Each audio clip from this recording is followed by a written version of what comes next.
Good day and God bless everyone. My name is Jara Cameltinius and the first reporter of this group. Before I start, I would also like to introduce to you or to welcome to you my co-group members, which is Jocelyn Pacolba, Noriel John Ramirez, Irene Orbelia, and the last one is Renz Waperi. So, the topic that assigned on us is the sociology of gender. What is sociology of gender? So, sociology of gender. This is how our society influences our understanding and perception of difference between masculinity, which is man, and femininity, which is a woman. Okay, I give you an example. Me as a woman. Everyone expected me to wear dresses, sandals, bags like pouch like that, and makeup. I believe wearing jeans is not bad at all. It is because fashion, right? I'm just wearing where I feel comfortable and confident, and I think there's no wrong about it. For the second page, I am going to discuss to you the definition or the meaning of sex, gender, and sexuality. What is sex?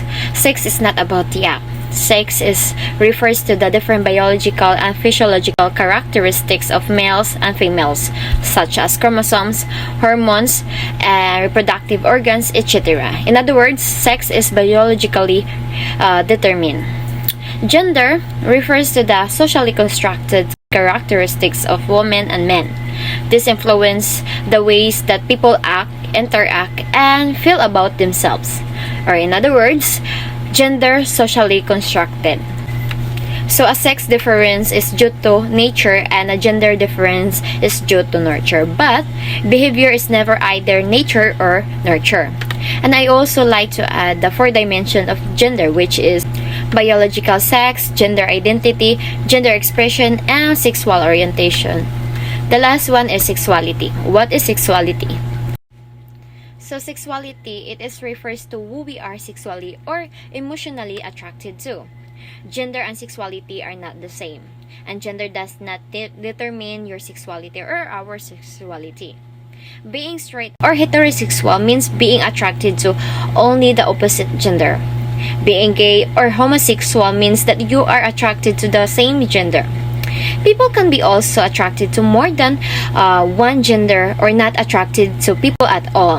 And some find that their sexuality changes, like bisexual and pansexual.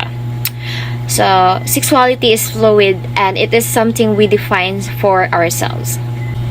So now let's proceed to the second reporter, which is Mr. Ramirez. Good day everyone, my name is John Ramirez. So for this video, I'm going to discuss to you the sociology of gender. First, we need to know the definition of sociology of gender. What is sociology of gender is? Sociology of gender is a prominent subfield of sociology.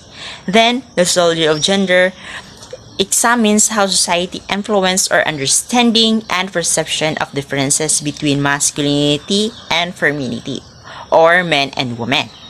So, based on my understanding, sociologists view gender as learned behavior and a culturally produced identity.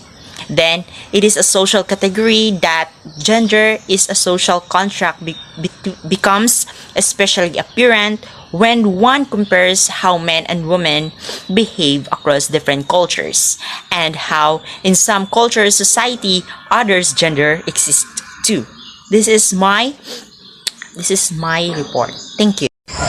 So, hi everyone, my name is Renz Waperi. So, let's proceed. According to Anne Oakley, who introduced the term to sociology, sex refers to the biological division into male and female, and gender to the parallel and socially unequal division into a femininity and masculinity. According to C. Sex, Gender and Society 1972. So, dali naman ni masabtan ang akong report and gamay lang akong explain. So, according to Anne Oakley, sex is nagbase kini sa kung unsa ang personality sa isa ka tawo or unsa ang isa ka tawo kini or babae or lalaki. So, that's sex. And gender to the parallel and socially unequal division into femininity and masculinity. So, the gender is nagbase sa personality or sa appearance o sa katao. Like, femininity. Diba ang femininity is mo gamay ang waist sa mga babae and sa lalaki is mga muscles and Adam's apple or common what or unsa to nakita sa isa ka lalaki. So that's all and thank you.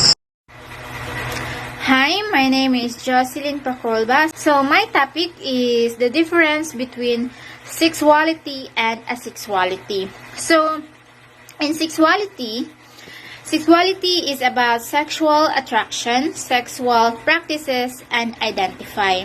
So just as sex and gender don't always align, neither does gender and sexuality. So people can identify along a wider spectrum of sexualities from heterosexual to gay or lesbian or to bisexual to queer and so on. So in sexuality, they have the capacity to derive pleasures from various forms of sexual activity and behavior, particular from sexual intercourse. So in asexuality, it is a term used when individuals do not feel sexual attraction. Some sexual people might still form of romantic relationships without sexual contact. So, asexuality, they have a lack or low of sexual attraction. So, instead of sexual attraction, they experience other form of attraction like platonic, romantic, like that. So, that's it. Thank you.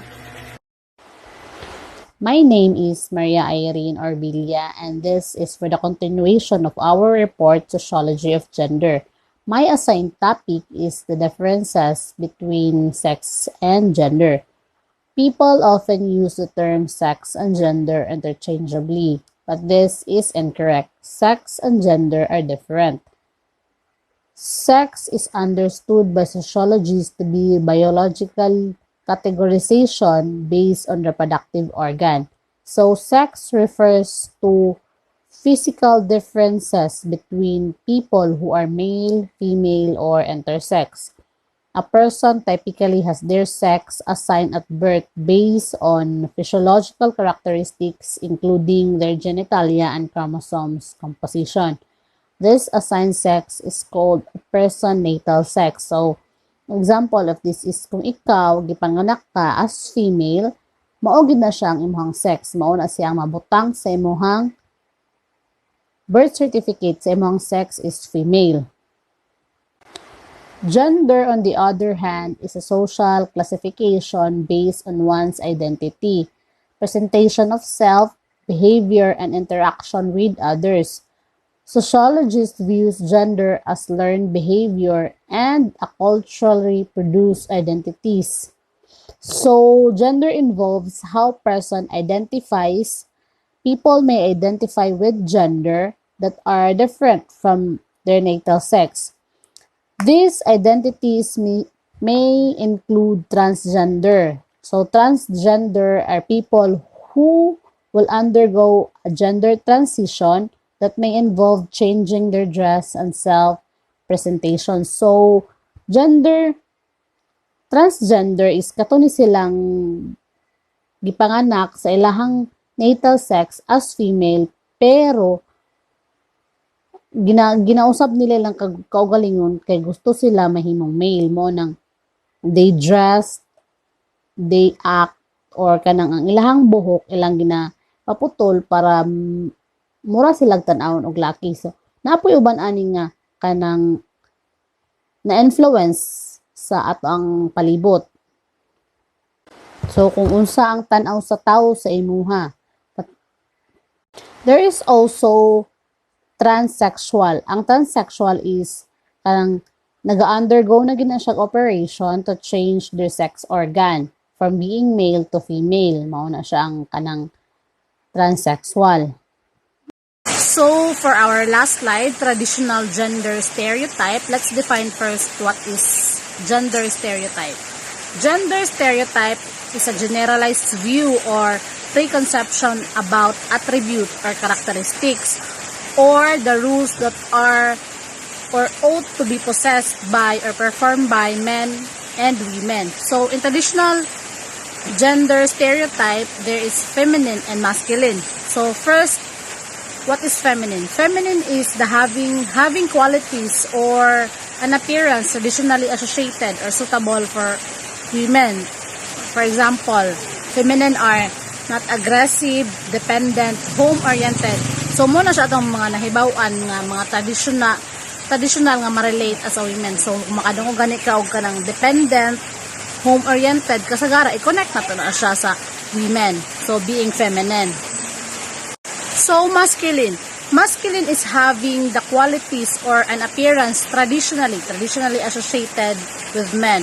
Traditionally associated. So, katong mga qualities nga, traditionally nga, makonect po na to as a man. Plus, anang aggressive. So, kasagara sa aggressive, makonect po na to na siya sa men. Being masculine. Dependent, dominant, tough, kasagara. Mo na siya ang mga traditional na gender stereotype nga makonect po na to sa masculine. So, that's all. Thank you.